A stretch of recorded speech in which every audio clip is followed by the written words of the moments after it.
Okay, welcome everyone, and sorry that we are a little late. We have a very interesting Brexit debate today. If you want to join us in English, just keep on listening, and si vous voulez écouter en français, dans Zoom, vous pouvez choisir le canal français, la traduction en cliquant sur le globe. Donc vous pourrez suivre le débat en français aussi, and if not, you can listen also to the original language, English. And I pass on the word to Stefan Koppelberg from the representation of the European Commission in Luxembourg. Thank you, Jonathan. Yes, and it's my pleasure to welcome everybody, particularly all the participants, to this EU talk on Brexit. And I would also welcome our guests. We have Christophe Hansen with us, who is member of the European Parliament and rapporteur on Brexit. We have Madeleina Kay, who is an anti-Brexit militant in Luxembourg. No, in England, in Sheffield. In England, oh, sorry, fine. And Daniel Eischen, who is president of the Chamber of Commerce, of the British Chamber of Commerce in Luxembourg. Just to refresh our memories, it all seems so long ago, but it was only, it was in June, 23rd of June, 2016, the referendum. Organized by or called by David Cameron as Prime Minister. It took then almost a year for the next Prime Minister, Theresa May, to notify the actual withdrawal of the UK, because the people of the UK had voted by majority to leave the European Union. The withdrawal was originally scheduled for the 29th of March 2019. Then there have been 3 extensions, and actually this end of January, with effect of 1st of February 2020, the UK has left the European Union, but we are still in a transition period, which is supposed to end in a couple of days on the 31st of December, and I would leave it there, and I would be very curious to see and to hear what our guest speakers have to say on how the negotiations have proceeded and what is to be expected on the 1st of January 2021. Thank you and enjoy the debate. Stefan, thank you very much. If you want to ask questions on Zoom or on Facebook, feel free to do so.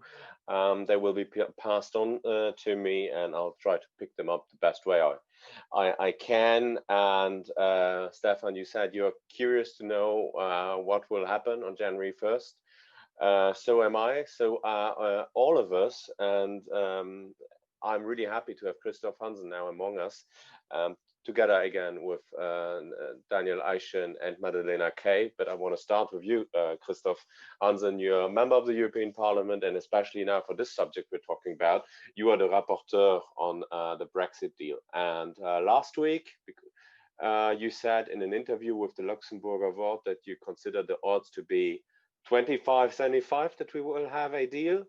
A couple of days ago, you said on RTL, well, the odds decreased then, and 10-90. So where are we now? Well, first of all, thank you very much for inviting me. And I'm not the Brexit rapporteur, but I'm the rapporteur for the future trade agreement that we will. For the trade agreement, excuse me, yeah. We will hopefully strike with the United Kingdom, and of course the chances are limited that we get there, even though I'm getting more optimistic now. We are really moving to the very last deadline. But first of all, I would like to say and reiterate that we have to prepare for a major disruption by the end of the year, with a deal or without a deal. I think that has to be clarified, because we had the political Brexit back in February, and now we are waiting for the economic Brexit, because if we don't get a deal, well, what will be there?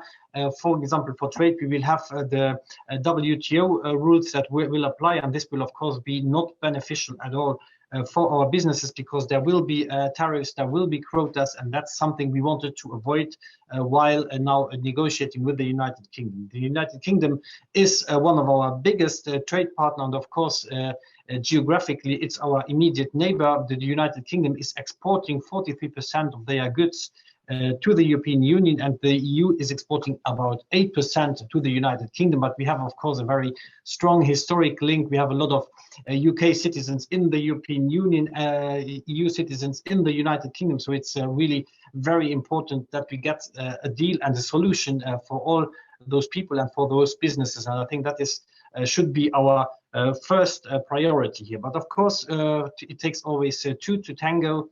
And the United Kingdom, under the lead of Boris Johnson, has not been as constructive as one had wished for, because the offer we are making to the United Kingdom is something unprecedented for the trade, namely that we will offering them zero tariffs, zero quotas, but on the counterpart, we then need some guarantees from the UK side. So what are these guarantees? Those are the so-called level playing field. We want that our businesses will not face any unfair competition arising from, for example, state aids or, for example, for lower environmental standards. And I think that is what we are working on. But I think where are we at this very moment? Well, I had the last meeting with Michel Barnier this morning, just before he took on the negotiations. So we are getting closer. So we have on the level playing field, meanwhile, guarantees when it comes for the energy sector, when it comes to the aviation sector. So there we are already quite. Let's go, Christophe. Sorry, let's go step by step if you want. So you said, okay, where are we now? Today, we learned that the deadline was supposed to be tomorrow to have a deal. That was prolonged onto the 22nd of December. Tell us, let's start with the good news. So where have we found agreements yet? I think the agreement is already, you'll tell us, is already, what is it, 500, 600, 700 pages long? What is it? So where do we have where did we agree upon, to start with the good bit? Well, first of all, nothing is agreed until everything is agreed. That is what all the negotiators are saying. So if we don't find an overall agreement, if we don't find, for example, the agreement on fisheries, there will be no deal. I think that has to be clear from the beginning. So if I have to speak percentages, we are over 90% of the topics are already agreed. Of course, the United Kingdom didn't want to deal with certain matters, like, for example, defense and foreign policy. They didn't want to have an agreement on that. We are not talking as well about financial services, for example, but we have agreements in principle on programs, for example, Horizon Europe, which is the European Research and Development Program. There, in principle, we agree the United Kingdom wants still to contribute and continue to benefit from this program. The same goes for Erasmus, the students' mobility project in the European Union. They still want to participate there. So in there, the texts are already agreed. On the level playing field, there we are. The texts are filling up as well. The overall governance of this level playing field is still at stake. So let's break that down. Sorry, what means level playing field? I mean, I know that's a word that always comes up, but it's really technical. So is that like, okay, is that what is at stake? Is it what still needs to be debated upon? What does that mean? They are the rules for a fair competition, to make it very easy. And I had to explain it to my father, and that I did the same when I was on RTL Luxembourg. I was saying, well, imagine we would do the Tour de France, and there was one team participating with e-bikes, and that is exactly what we want. We don't want to impose them which bike, if it is a Trek or a Cannondale or whatever, but it has to be without this engine, because this would be unfair competition. And that's what we are talking about. They want to keep open the opportunity, or they wanted to keep the opportunity to have this unfair competition, and we want to rule it out. And that's to keep it very simple. And this goes then for a lot of things. For example, if they would lower environmental standards, that could contribute that their production is getting cheaper than the European production, and then it would be unfair again. And then our offer, no tariffs, no quotas, would not stand anymore. I understand. You pointed out that also the fishery policies is a very sensitive topic. I know it's not like one of the top or hard topics for Luxembourg politicians, Luxembourgish politicians, since we don't have too much coast. Are you the Luxembourgish politician with the most expertise on fishery subject issues now, or explain a little bit? What is at stake there? Yes, I have to say I learned a lot about fisheries, even though I'm coming from the Luxembourgish Ardennes, where we have barely trouts to catch there. But here it is really about two major topics. It is about access to waters, firstly, because if you want to reach some ports, either in the United Kingdom or in France or anywhere in Belgium, sometimes you have to go through the waters. For example, we have to go through British waters to enter French ports. They have to go through French waters to get to British ports. So this is the question about access. And then, of course, we have around the fleets in the European Union, together with the United Kingdom, catch around for a value around 4 billion euros a year. And the overall catch of the United Kingdom represents 850 million. And out of this 850 million, they are catching 150 million in EU waters, and the EU is catching 650 million in UK waters.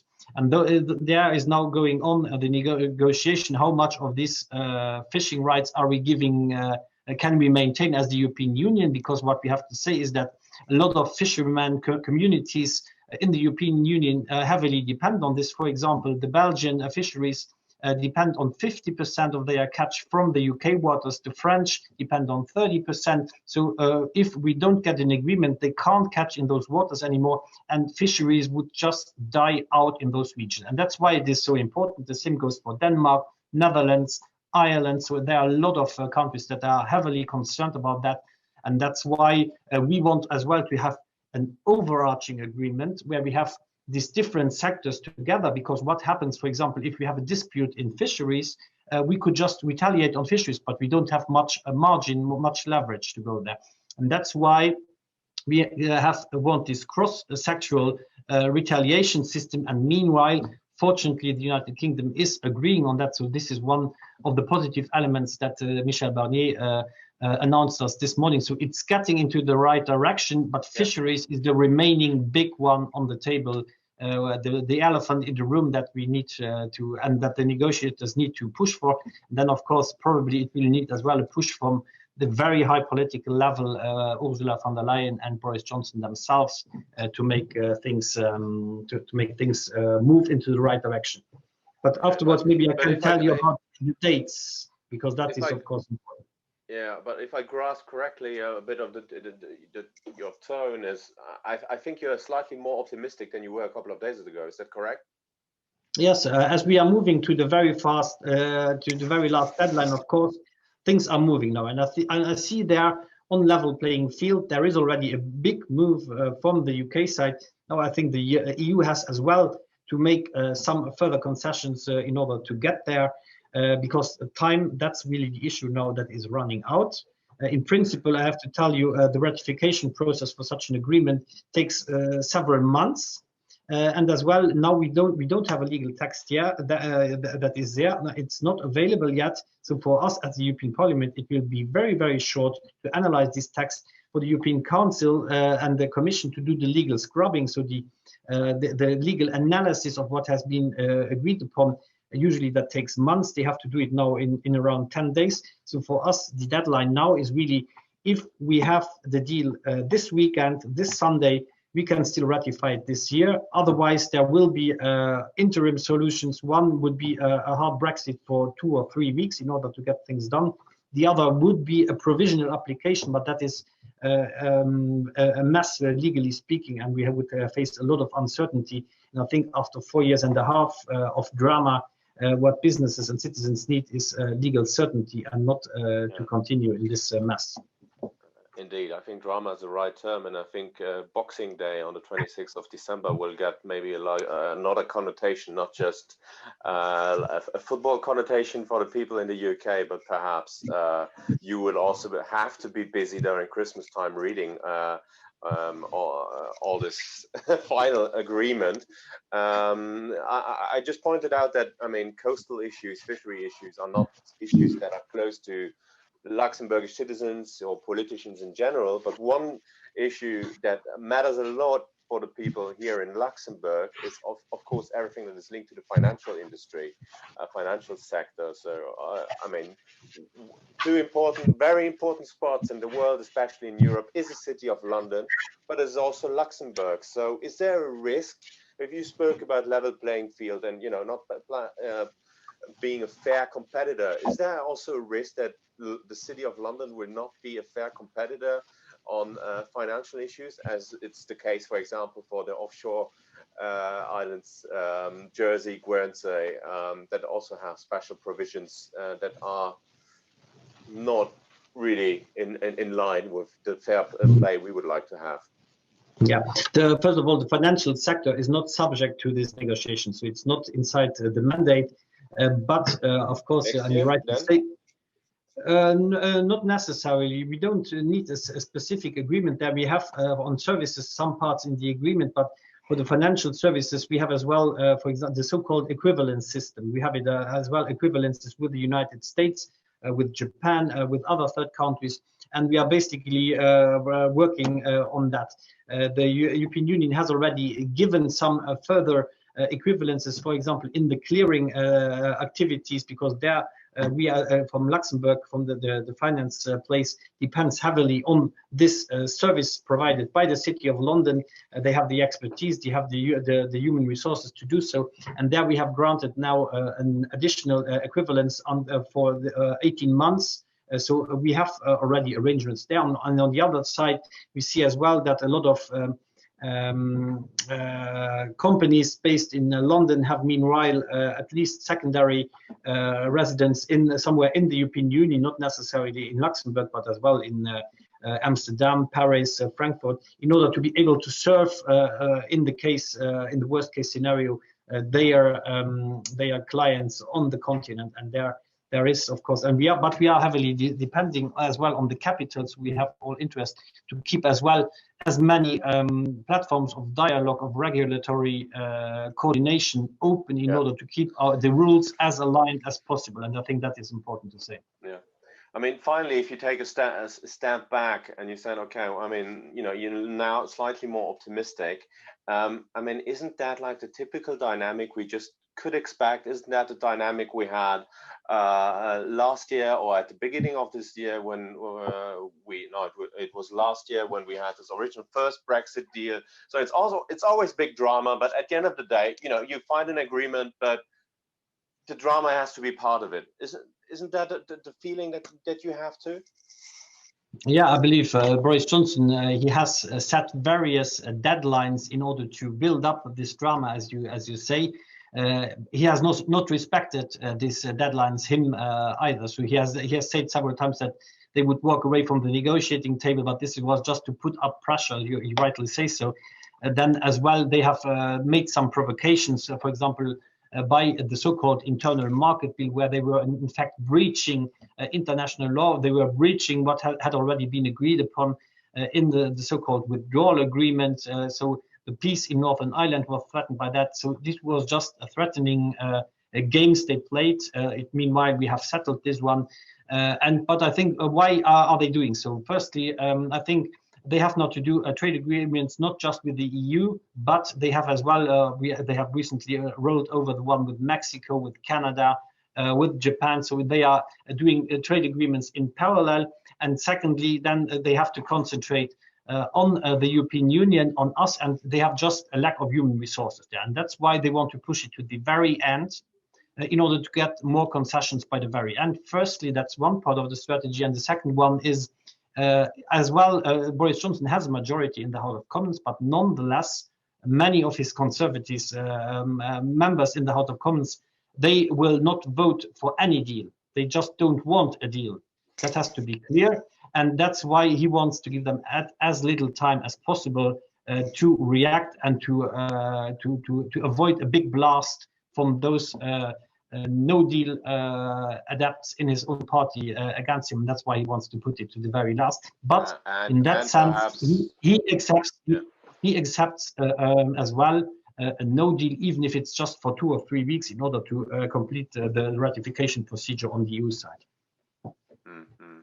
And perhaps because no, but sorry, I just want to get back to that. So the no deal for 2 or 3 weeks. So that means that we'll be able to postpone it onto January, or what does that mean? Well, no, that means that, for example, if we don't manage by this weekend to get a deal, then if there would be a deal under the Christmas tree on the 25th of December, could be an option. But then it is just from the procedural point of view not possible to do the legal scrubbing of the texts, to do the translation of the text, to refer to the parliament, to vote it in parliament. That is just not possible anymore.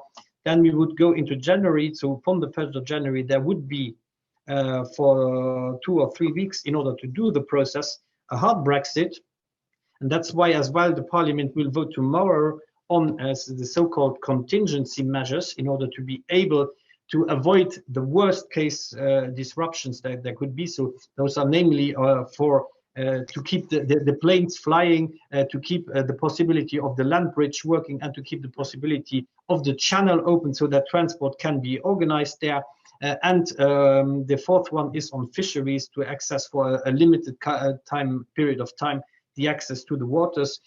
This of course needs the reciprocal agreement, and there you as well you have probably seen the images and the news that Johnson put in place for Navy vessels in order to control eventual fishery boats from the European Union going into his water. So this again is going into that direction, but we are prepared. But of course, this is the worst case outcome if it's getting later than this weekend. Yeah. One brief final personal question, if I may. I mean, we said that there's a lot of drama in there, and we could expect it, and perhaps it's even worse than we could have imagined it. You've been dealing now a year with this issue. How many times have you wondered, like, why the hell am I doing that? Well, no, I'm not that kind of politician. So it was for me as well. Firstly, because what about your wife? Didn't your wife tell you, Christophe? Yes, there of course you are right. She told me that I was a little bit crazy to accept this task. But on the other hand, I very much care about the United Kingdom, and I want as well to keep the best possible relationship. I was of course, as most of us, I believe, against this referendum and against this whole exit procedure, because I still believe that they would be better off to be in the European Union. We would be better off to have them inside the European Union, and this would make things much easier. I'm a big fan of Liverpool, so I have already been sometimes there to watch the games. So of course I have a strong relationship and friendship with the United Kingdom, and there I would like to uphold as well the best possible relationships for our citizens, for our students as well, and that's something very important. Yeah, Liverpool, where the majority of the people voted Remain, by the way. I mean, we have we have a pretty much of a consensus here, I suppose, on what you said. I mean, we're all not very enthusiastic about this whole Brexit story. We have Madeleina here, who was, so-called EU Supergirl, very strong anti-Brexit campaigner, activist. I just want you to briefly react to what Christophe is saying, and to this drama he's describing, and how he's experienced it as a European decision maker. And if you hear that as British citizen, I mean, we're obviously speaking about your Prime Minister. What crosses your mind?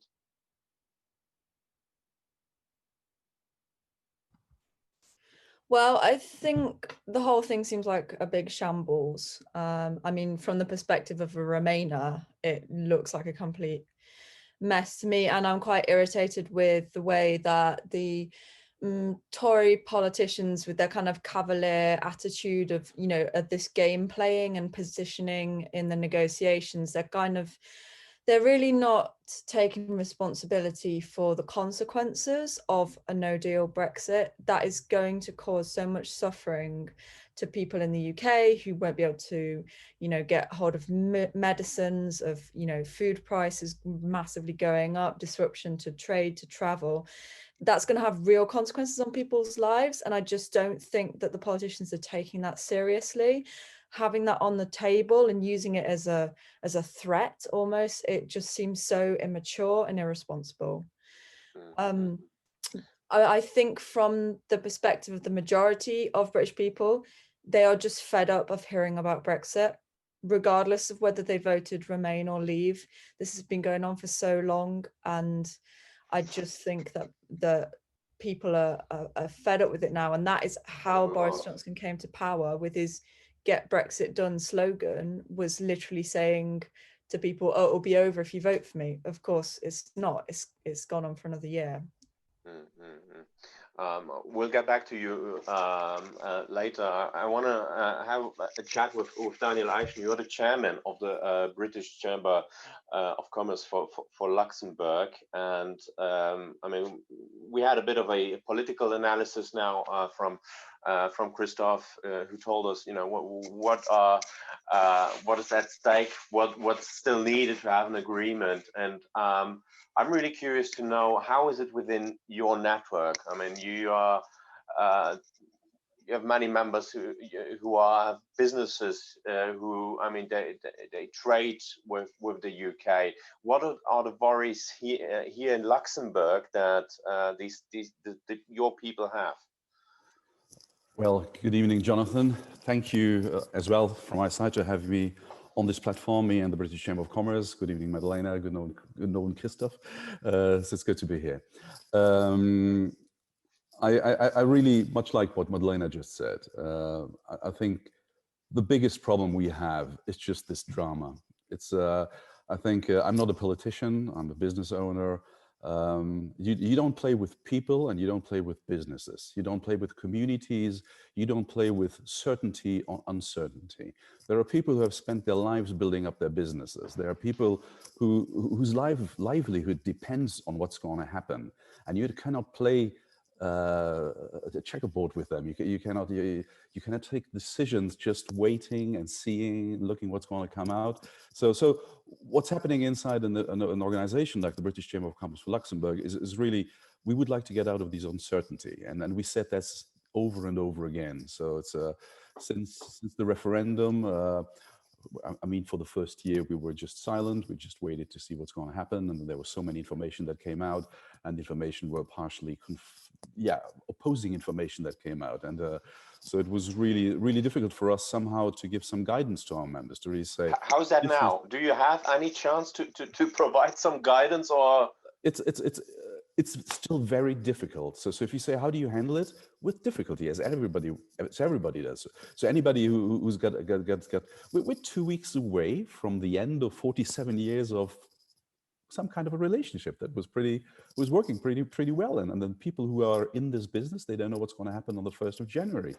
Their people don't know it. Their families don't know. Their investors don't know. So it's so there might be some sectors that are under control, but there are others who are just completely waiting to see what's going to happen. And if you imagine, come on, let's do a little bit border control for 3 weeks and build up all of that and have all the trucks waiting, and then after 3 weeks it might change again. Who's going to invest in it? Who's going to have the burden on its shoulders for all of that? So for any business, insecurity is the worst thing you can have. And if drama builds up in order to create pressure, then the businesses are the ones who are paying the bill, and that's not a good thing. And I think that's why everybody's fed up, and everybody thinks that this is not a responsible way of going about this. It's we're 2 weeks before the new year, and nobody knows exactly what's going to happen. Of course, if you take a little bit, you said we don't have fisheries here in Luxembourg, so there are a number of markets in Luxembourg, finance market, etc., who are prepared, somehow prepared for what might happen. But there are still, I was impressed. Even a couple of months back, we had meetings with the British ambassador. What do you tell him if you have a conversation with the British ambassador? It's what is really good. I really got to say, we got a great relationship with the British Embassy in Luxembourg. So John Marshall has been here for 5 years. So he's going to be, next April, it's going to be, 5th year.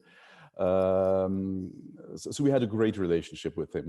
He's organizing what we call the Brexit briefings once a month or every 2 months, where he invites our members to his residence. And he's just trying to update them of the official message, of course. He's going to, so the message that was with Theresa May was maybe slightly different from the one that is being said now with Boris Johnson. But he's... Okay, can you help us? What is the official message right now from the UK that they try to convey? Everything is going to be fine, don't worry. You don't seem convinced. I'm not a Brit. I'm living here in this country. So I. Do you have anyone? I mean, people like Boris Johnson, like Nigel Farage, they said like, well, you know, we want to take back control, and you know, if once we have this Brexit done, that will be will offer a lot of opportunities for people who want to make business. Do you have anyone in your network who has this discourse? No. No. I would say no, and then it's. I can only now speak for what I have in my mind right now. So there might be one or the other person out there from our members who would say it's different. But if we say we want to find a win-win solution, this is a lose-lose solution. For what I've seen over the last weeks and months, it's just a lose-lose solution. It's just if you had a business, you would say, where do you want to do the cut loss? It's not the take profit, but it's the cut loss. So at what time is caution something that you can still manage? So whatever the message is going to be, it's just come on, guys. What's going to happen with the people moving over? What is going to be the deals of the contracts? So I think I can't see anyone who's really thinking that this is a huge opportunity for the masses or for the majority. It might be an opportunity, of course. Any movement, any change in an economical market brings opportunities, of course, and that there will be people who are going to get it. Take the coronavirus, or take this year that we have. We've gone through it. Not everybody's gone bust. I think there are companies. Yeah, well, I mean, we're just communicating on Zoom. I mean, they are like one of the winners of this crisis. Who made a fortune. So digital is big, tech is big. There are lots of things that work very fine. So any disruption is going to bring about opportunities, and there will be people who are going to play that card and who are going to make money. But it's we talk here about nations. We talk about huge markets. We talk about millions of people. We talk about millions of people working in companies. Millions and billions of money being invested. So I think there is no real positive message. So if you say, how do you guys manage it? We really try to keep up with the information out there. We try to remain connected to people who have information, and we try to avoid creating more skepticism or more insecurities. It's basically we're trying to be on the good side of the information rather than the bad side. Could you give us one or two examples of, I mean, you know, people or companies within your network? I mean, obviously, if you have, you know, a business, a company, you cannot, you know, wait for ages and see what happens. You have to prepare for scenarios. And can you share an example of a company XYZ in Luxembourg that took certain measures or took certain decisions as a reaction to Brexit? There is no example I could give. There's no I couldn't name a company that has done anything specific. I couldn't do that right here, and I lack really the information that would be of enough quality for this platform. But it is clear. I think any look at the finance market. I think everybody who could do something has prepared for it. All the people who are somewhere in industry, manufacturing, etc. They tried somehow to find a way of managing the risk. Do they have to have a footprint on the island? Do they not have to have a footprint on the island? I mean, we are bilateral Chamber of Commerce, so we as well try to help companies of Luxembourg being active in the UK as UK companies trying to be active in Luxembourg. You had 6,000 people, Brits living in our country with their families, with their business, etc. So we try somehow to support both relations that exist.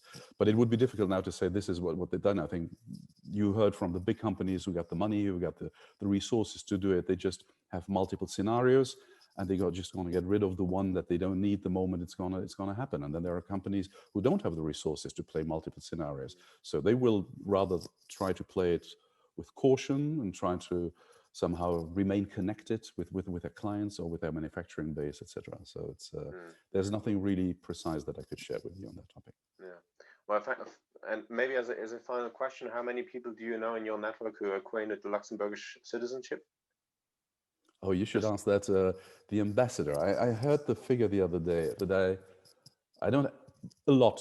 A lot. A lot. It's significant. Oh yeah, It's yeah. significant. Oh, absolutely. It's really. I've been one way or another. I've been chair now for a year and a half of the British Chamber of Commerce, but I've been a member of the chamber for 15 or 20 years. Yeah. But seeing in evening events that we have, the number of people come over and start speaking Luxembourgish with you and talk about their kids or at school and who know everything from the Nismarkt in Vianden over. Take a look at what the ambassador did with his Lux UK links. No, I think the language has been adopted by many people, and many people want to stay here and want to have a really continue living here. I think and you can great also, attractivity. Indeed. I mean, you can also be a Brexiteer, such as Nigel Farage, and still organize double citizenships for your children, as he did, as a perfect irony of the story.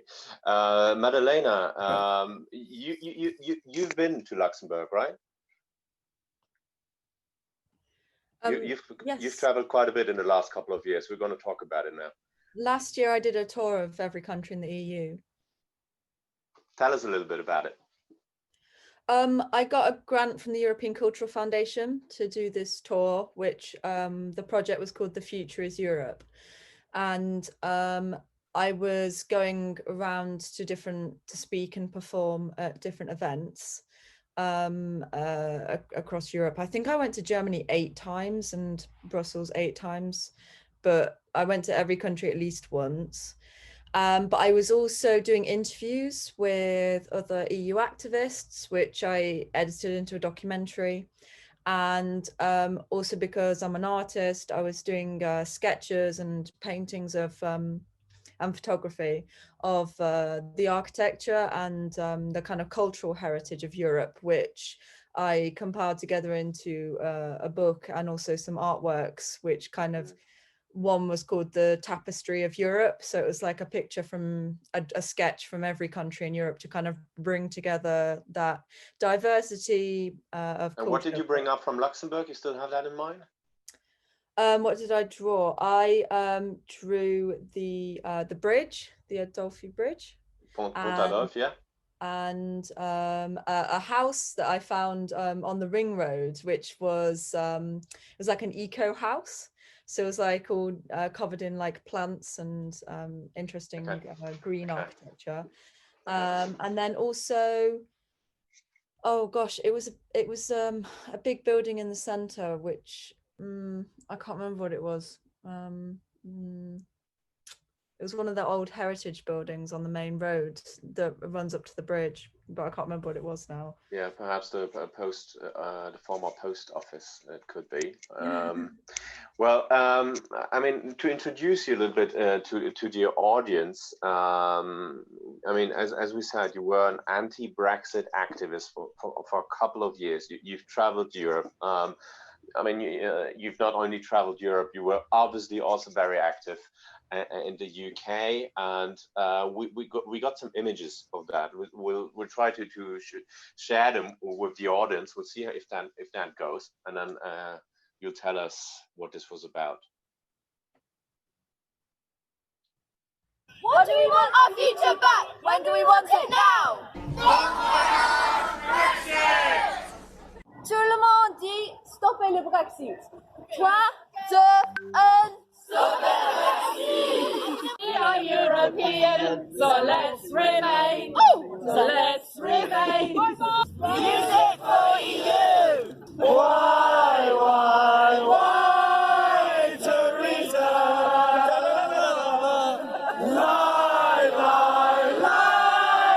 Theresa. So our bus is I think we got a bit of an idea. I'm really happy that this worked. Bye. Oh, no, what was it? Why, lie, Theresa. I mean, Theresa May, obviously. Tell us a bit about what we saw.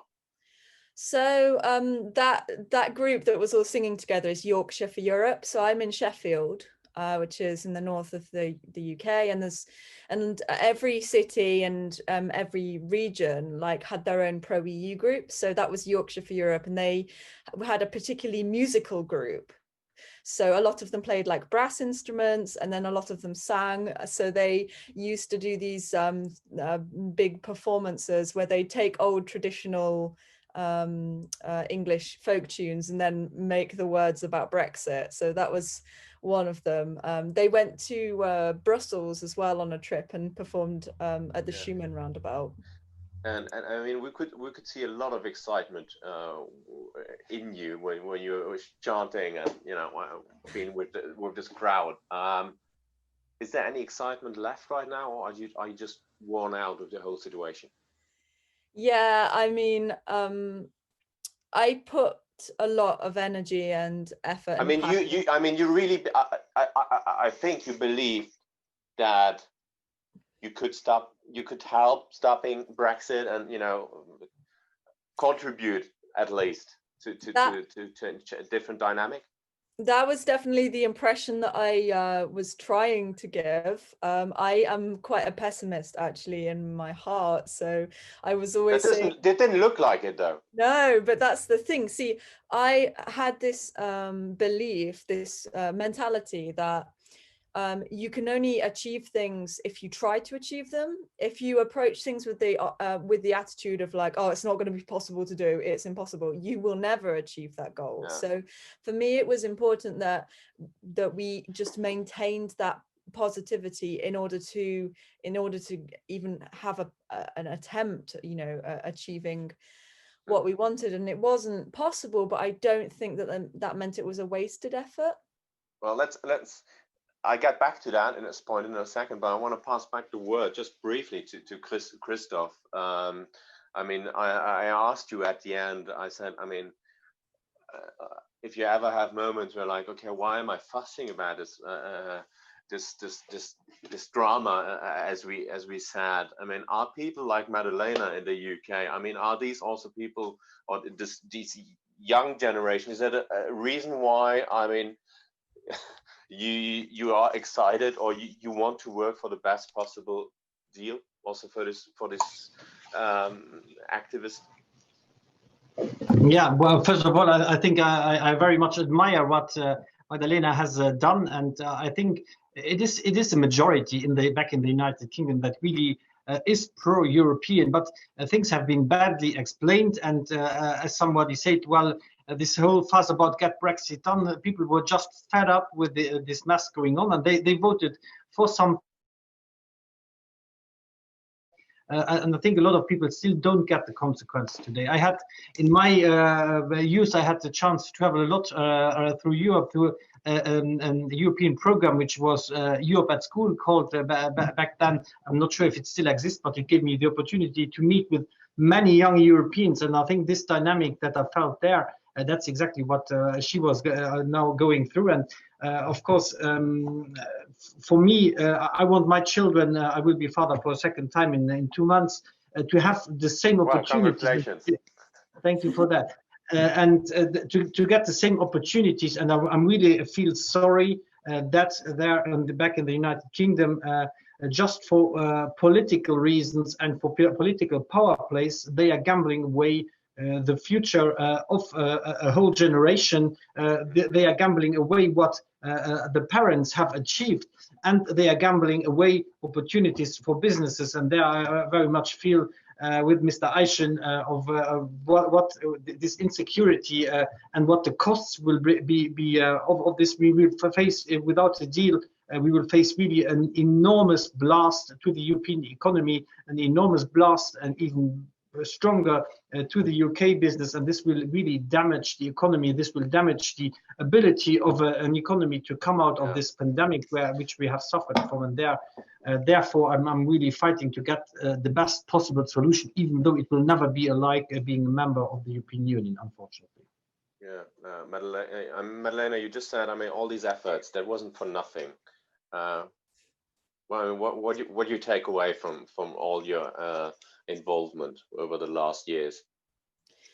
Well, there's a massive problem with the media in the UK and the kind of rhetoric and the propaganda that it's pumping out on all the channels. There's been a huge realignment of the political persuasion of the media towards the right. So there's a lot of newspapers and platforms that are very far right, and then a general moving towards the right, including even liberal publications like The Guardian and The Independent have moved way to the centre ground, and have been quite disparaging of like the pro-EU campaign.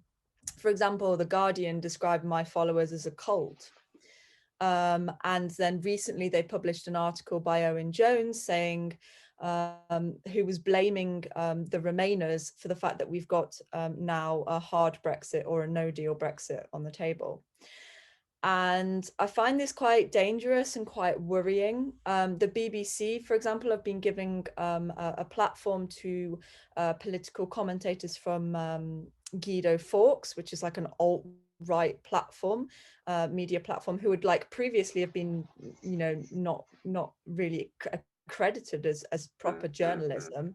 They've written even slanderous articles about me that have a load of like false, you know, things in them, but now their journalists have been given a legitimate role as political commentators on the BBC, and I find this quite worrying because it means that there's no way of getting out our kind of pro-EU or even, you know, what was the status quo of being part of the EU is now considered an extreme position, and that seems a bit bizarre and insane to me.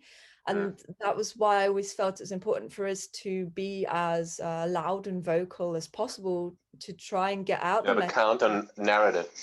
Yeah, that actually this, and for me, I remember the first Christmas after I'd started campaigning against Brexit, somebody messaged me to say that he was a European, and he said, thank you for what you're doing campaigning because you've changed my mind about Brits. After Brexit, I assumed that all British people were nationalists and egoists and you know, didn't have that European spirit, and I see you campaigning against it, and that's given me you know, hope and faith for the UK, and it's changed my opinion of the UK. We got a quick question from Iris Hilke, who's asking, why is there such a lack of an organized reaction in the UK, except like sarcastic meme on social media? I mean, the dynamic, this anti-Brexit dynamic, is pretty much gone, right? If you mean like specifically now, because there was a big pro-EU movement, but obviously within the last year, because of the COVID restrictions, it's not been possible to organize demonstrations and marches and things because it's not safe. I do know of, you know, people within the Remain campaign or Rejoin campaign, whatever you want to call it now, who wanted to organize things, but you can't with the COVID pandemic going on. But also the Remain campaign fell apart, and it fell apart because of because of infighting. There was various people who were organizing the campaign, and they were more interested in their own power struggles than they were the, you know, the overall mission, and it fell apart because of that. And I was very frustrated watching this happen. And the people who were running the who had control of the Remain campaign were the same people, you know, before the referendum who failed to win. They maintained power and then again failed to stop Brexit in that window of opportunity that we had. And my fear is that now they still have control and they will sabotage a you know, a potential Rejoin campaign in the future. Yeah, Daniel Eischen, what is the potential strong business ties can have in vitalizing or revitalizing the relations that we have with the UK, and perhaps also to can that contribute maybe to another dynamic within a decade or in the next decades to come? Well, I absolutely hope so. I would think that's whatever's going to happen. Is it going to be a success? Is it going to be it's going to be a failure? There's going to be an influence on it. There's the way people are going to live. It's going to be, we're going to discover something new, and that's clear. I think that's interesting to listen to Madeleina describing the breaking apart of the Remain campaign. You see that as time goes by, it's just there are things that disappear. There are new things that are coming up.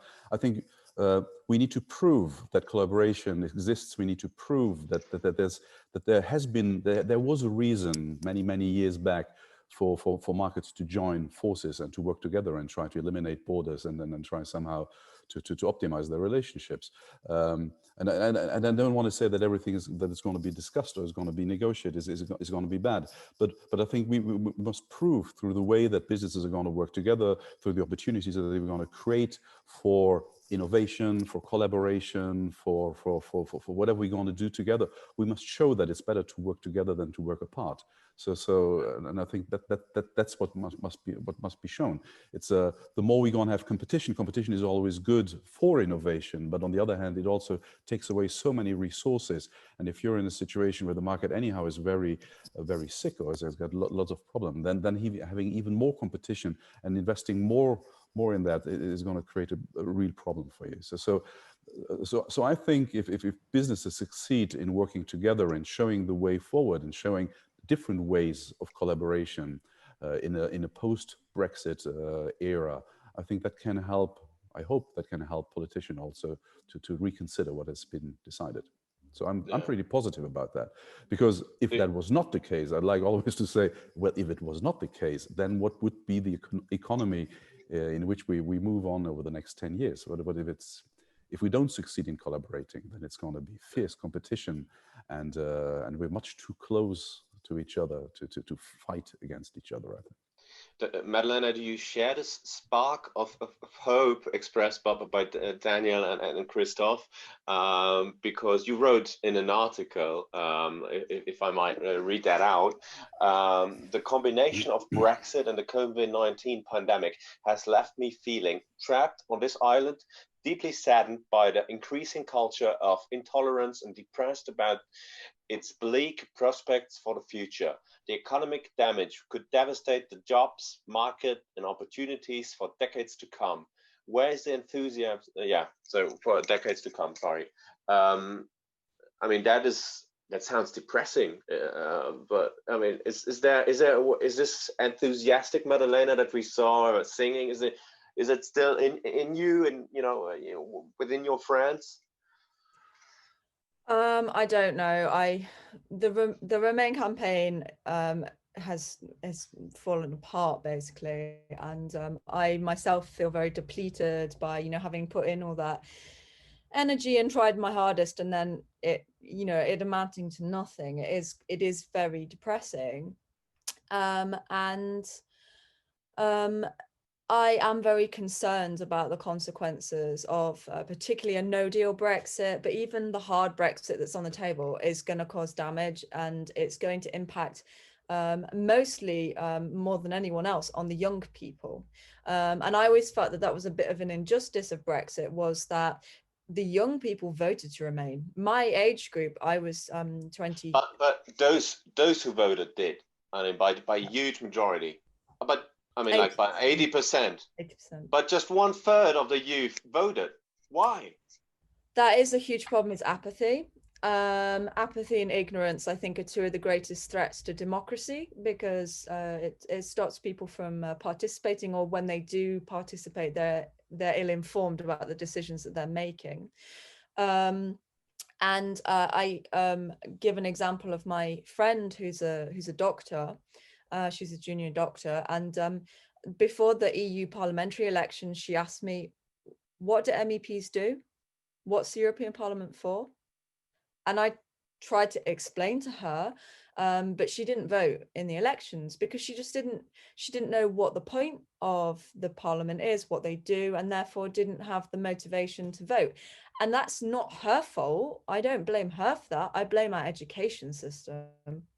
and also just a culture of apathy and lack of participation in democracy. And it's to do with the rhetoric and the vitriolic nature of political debates in the UK, where, you know, platforms are given to extremist views and antagonistic people like Nigel Farage.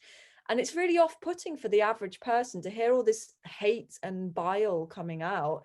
People just don't want to, they shut off. They don't want to listen to the news. They don't want to be part of this conversation. Yeah, well, and then I mean, that also creates a lack of trust into the political system. And speaking of lack of trust, we got a question from Günther Klaasen. I think it's addressed to you, Christophe. How can you make a deal with somebody who you know will inevitably break it, or at least will try hard to break it? Well, I think here the reference goes to the so-called internal market bill I mentioned earlier, and indeed this is a serious breach in our trust. I have to say, because what is that happening? We have the withdrawal agreement, which is kind of the divorce papers, which we have already signed, and we have as well voted on both sides of the channel. And if you are reopening and coming back to this, of course, this is then, how can you trust to make further commitments if what is already agreed upon, you can't even trust there? Meanwhile, we have made, as a European Parliament, huge pressure that we say, well, if the peace project on the island of Ireland is not guaranteed, because it would have been in danger if our internal market would have been threatened by products or lack of control of products, we wouldn't agree to an agreement. And that was, we pushed very hard for that, and that's why last week there has been agreement between Michael Gove and Maros Sefcovic, European Commissioner, where it has been ruled out that this will come back at any time. Of course, there is always a threat of, but that's why I said earlier, we need as well a mechanism if there will be, let's say, breaches in the agreement, if certain quotas are not respected, if certain standards or monitoring aspects are not respected, that we can retaliate, and that we have a platform for a litigation platform that it will be able to set differences that we have. We have those. It's a little bit like in any other trade agreement we have as well, these dispute settlement mechanisms, and that's what we are working now, mainly to have the possibility to impose a sanction if there will be a breach in the agreement. So that is important, but this is common to any other trade agreement as well. Madeleina, I asked Daniel before if he knows people in his network who took consequences out of this political situation. I know for certain that you do. You did an art project of people who left the UK because of Brexit, and we got an image of that, of the portraits you've drawn. I see that it's loading and it's working. Fantastic. Brexiles, tell us a bit about it. What is that about? Who are these people we see here? So this is the cover of my book, which there's a back as well, because there's 27 portraits in total, and each one of these are a British citizen who has left the UK and moved to live in the EU, where they cite Brexit as at least an influencing factor on their decision. Some of them actually are long-term expats who made a decision to stay living abroad because of Brexit, but the majority of them moved within, since 2016. And it was this project that I was doing for the Schwarzkopf Foundation, essentially a research project, was really quite moving for me to kind of hear these people's reasons for leaving the UK, because I think these are British citizens that really embody the European spirit and everything that the EU is about. They've, you know, uprooted their whole lives, jobs, families, homes. Can you perhaps introduce one of these 27 people who marked you particularly? So I'm going to introduce you to Ollie. This is Ollie. Which country? This is Belgium. It's Belgium. Brussels. Okay. Yep. And I actually knew Ollie before I started the project because he had followed my campaigning and he'd come along to some of the events that I was performing at in Brussels. So I knew him quite well, and I was really keen to involve him in this project because I knew he'd have some really good things to say.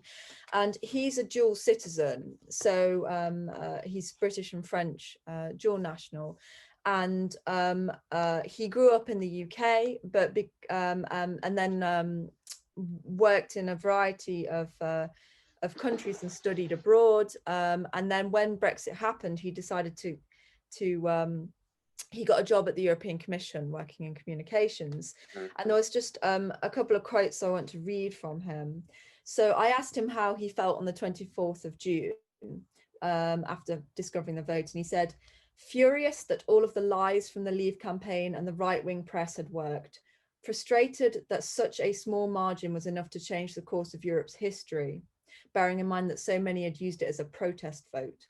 Broken on a personal level as the son of an EU migrant who felt like my family was never wanted, and betrayed by friends who'd put zero thought into the importance of such a crucial vote." And then later on in the interview, he said, "Without wanting to come across as arrogant, why should I choose to waste my time in a toxic and populist environment when I could excel my career and flourish in one of the most international cities on the continent?" So I thought there were some quite powerful words, and I thought that it's something that Europeans can also learn from in terms of fighting populism in other European countries, because the thing you have to bear in mind about Brexit is it's not just a problem of the British, but actually there are some fundamental issues that the EU needs to address that's causing a rise in populism. Which are? Well, it's things like the right-wing press, but also the way, I think the EU has some responsibility in terms of its communications and the way that it involves citizens in the democratic process. I had the experience of trying to set up an ECI, a European Citizens Initiative, with a friend, and the process was ridiculously complicated and hard. And it made me think that if this is a tool that's supposed to help European citizens engage, you know, in the democratic process, and it's being made so difficult and challenging, that's actually like a barrier to participation. But also the comms, I find, can be very corporate and not always you know, engaging for people who are not of a specialized audience and intellectual level. It really needs to be more made easier for just the average person to participate. The final question to you, and then we got many questions from the audience, which is great. And we'll try to keep it as short as possible, because I just saw that Christophe has a trilogue coming up, so I'll give my best, that's promised. What is your deadline? Just to share that with us. We had a bit of a technical problem, so it made us start a bit later. When do you need to leave us latest, Christophe? Yes, 19:30 we resumed the session, so I would have to be back in around 9-10 minutes. All right, okay, let's hurry up then. Just a final quick question for you, Madeleina. You have not decided to leave the United Kingdom. You will stay and you want to keep on being active in your country? I don't know. I think that the pro-EU campaign, the rejoin campaign, is not a feasible prospect for another 10-20 years.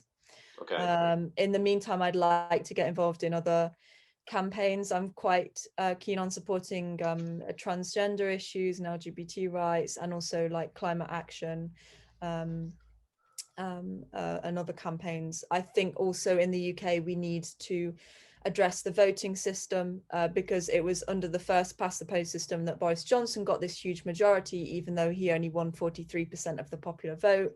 And I think we need electoral reform in the United Kingdom, and I think that's a big campaign.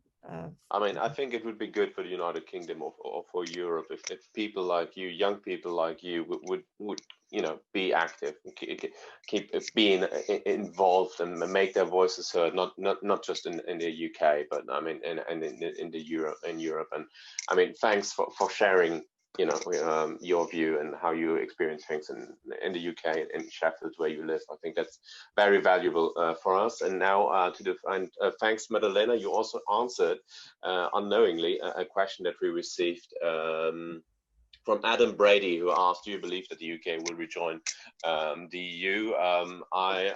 As I said, I have a couple of questions that I would shoot out until 7:30 for the three of you. Also quickly, Christophe and Daniel, do you think the UK will rejoin the EU one day? In one sentence, if possible. Christophe, you first. Yes, I would say the same as Madeleina. It is not for the next 10, 15 years that there will be no discussion about after this drama. I think that is really a long-term damage that has been done. Okay. I totally agree. Totally agree. I think it's impossible to move around that quickly. It's okay. What about another question from Adam Brady? Would you agree that it would be easier and quicker for the UK to rejoin the EU if Scotland remains in the UK or not? Daniel and Christophe. I still have questions for you, Madeleina, don't worry. Daniel? Hard to tell? Hard to tell. Hard to tell. No idea. Well, of course, the United Kingdom, including Scotland, has to do their homework. So it's difficult to say now because constitutionally speaking, already there are rumors about a referendum of independence for Scotland. So this is, I think, from a constitutional point, very, very difficult. So I don't see there any advantage of splitting up that will not make things necessarily easier. And I think, if I may just add one point, I think we've seen it, always waiting for the white knight that's going to come in, this magical solution that at the last minute will make that everybody's hoping for that because everybody somehow thinks it's Netflix, but I don't think in the real world that's really going to happen or it's going to really change something. And then we have two questions, one from Anna Kalmus and one from Eric Caverhill. Which go in two different opposite directions. So that's why I want to pick up both of them and let you reply, the three of you. So Alan Kalmer's point is the following, or question: do you think it would have been possible to avoid the Brexit if we had two kind of level in European a treaty or integration? I think he wants to say one mainly social and economic Roma treaty and a complementary about political integration. What about, could there also be then a next exit? That's one question. And the other question, so I think that's a bit of the federalistic approach. Eric Haverhill, on the other hand, is asking, the UK requires sovereignty from the EU. Taking this desire for UK sovereignty to the next step, if the various regions that make up the UK, Northern Ireland, Scotland, Wales, England, decide that they also want sovereignty and announce at a future date that they wish to leave the UK, do you think the EU will consider supporting such sovereignty aspirations?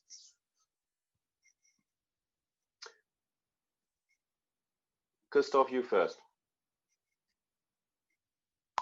Yes, well, on the first question, I think it is an interesting question indeed, and we already have the European Union goes at different speeds, and there I think we have some member states that are in the euro, others are not. It is working, but on the other hand, I wouldn't make it even more complex in having additional layers, because these additional layers will complicate, of course, things. And I think we need to make things easier, that the European Union can work better, and therefore I don't believe that such an approach could be viable, and we have to make it more structured. We have to simplify rather than adding additional layers of complexity, because that of course is in the practice very important. And then The second question was well, what about the countries in the United Kingdom if they break apart and we just end up with a little Britain?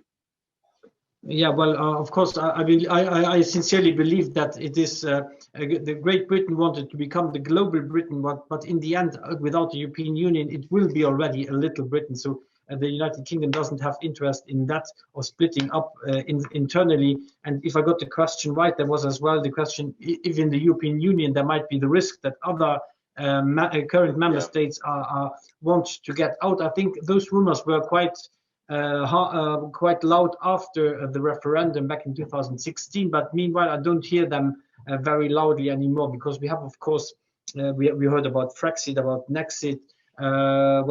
This is, of course, those voices, I don't hear them, and I think what is currently happening, and especially what will be happening after the 1st of January, that will unfortunately make really a symbol to other countries that, or an example that they don't have an interest in leaving this common market, this open borders that we have. It just has too many advantages compared to the little, let's say, autonomy desires that some might have. Right. Thank you, Christophe. I took you on purpose as the first one for the last round of questions. Thank you for having this time, sharing this time with us. All the best for you for these negotiations, and especially all the best for the next 2 months for you to come. I mean, there are also very important priorities and some good news happening in very complicated times, which is really great to hear. All the best to you. Thanks for your time, and you can now disconnect, go to your trilogue. Thanks for that. I will listen for 2 more minutes and that will be gone. Thank you very much. Okay, but I mean, it's okay to leave this time if you want. Daniel, what about the questions we've received? It was about more federalism or more questions of sovereignty. Your final. Well, I would basically agree with what Christophe said. It's we shouldn't make it more complex than it is right now. And I think that was interesting what Madeleina said earlier, when she says that we need to communicate better. It's I think what I realized after the referendum, but also this whole discussion that came up, it's just if there is a questioning, that means that the answers are not strong enough. So if people start questioning what has been done for so many years and they're not sure about it, and you get such a pressure as we have it right now with this populism, etc., it just means that you need to question what you are doing. Does that mean that you need to break it apart and make it more complex and more difficult, or make it easier? So I think the easier is also a question about how you communicate it, how you make it more transparent, participation. It's empowering people to participate, etc., and then stopping having a black box where people don't see inside. So yeah, I think we should have a critical approach, but making things more complex and creating new layers is probably not the answer, because that's actually, it's going to make it even more complicated to communicate. And then about the breaking apart, I already said it earlier. I think I am a strong believer about collaboration, about closeness, about proximity, about exchange, about sharing, etc. So I can imagine that by, on one hand, trying to break things apart, on the other hand, in the short term, you're able to make them work closer together. The effort that you need to break them apart and the investment you're going to need to break them apart is going to take you so many years that the positive impact will only come 10 or 20 years later. So I wouldn't believe that more sovereignty or will have an immediate positive impact. Daniel, thanks a lot for your contribution tonight. Thank you very much. Really appreciate it. All of you. Madeleina, your final words for tonight. What Daniel just said made me think of the quote, which is the sum of the parts is not as great as the whole. And I think this is like the fallacy of sovereignty, is that people in the UK, sovereignty is the drum that they bang of like why they want Brexit, why it's worth all the economic damage it's going to cause, because we want sovereignty, we want power back. And actually, so what Brexit is going to do is disempower the UK. And I think that's the big fallacy about it, and yeah, it is complicated, and yeah, people don't understand the issues so well, and they don't realize that actually we're disempowering ourselves, not taking back control, not taking back powers. And for the 2 levels thing, I think this is a very interesting issue, and it's something that needs to be embraced. I remember one night, it was the night of the European elections, and I was outside the European Parliament at the event, and this French Belgian dual national woman came up to me, and initially she wanted to take a photo of the hat that I was wearing because it was covered in badgers, and then after a while she realized that I was an anti-Brexit activist, and she got really angry at me, and she was shouting at me for about 15 minutes because she said that she was a passionate pro-European and that the British were responsible for the broadening and the widening of the EU as opposed to the deepening of the partnership. And she said that was a huge mistake, and she said that she wanted the UK gone because we were like a bad lover. That's what she said. And this is the interesting issue, is should the EU member states be deepening their partnership, or should you be broadening and embracing more countries that perhaps don't want that deeper level of relationship? And I remember from traveling across the EU, it was really annoying having to go through the passport checks, you know, on the trains between non-Schengen countries, of having different currencies. I think there was one point where I had my 5 different currencies in my purse, and it was really annoying.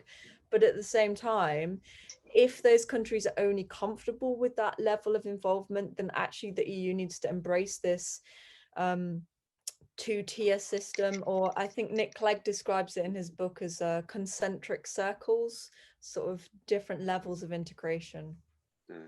Former Deputy Prime Minister under David Cameron.